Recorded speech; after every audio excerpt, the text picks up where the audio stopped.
Hi guys, welcome to my vlog.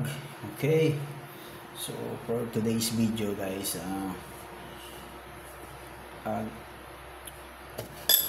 for today's video, uh,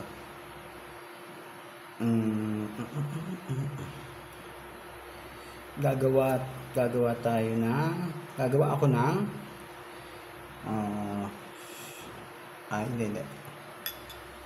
Ipapakita ko kung paano gumawa ng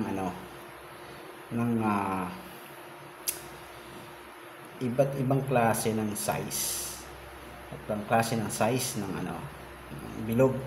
Okay, iba't ibang klaseng size. Okay, ibang klaseng size, kung ano yung mga technique. Okay guys, kung ano yung mga dapat gawin para eto gusto ko maliit lang, ito malaki, mga ganun. So para alam nyo din guys. Okay, okay, okay, ano ba? Okay,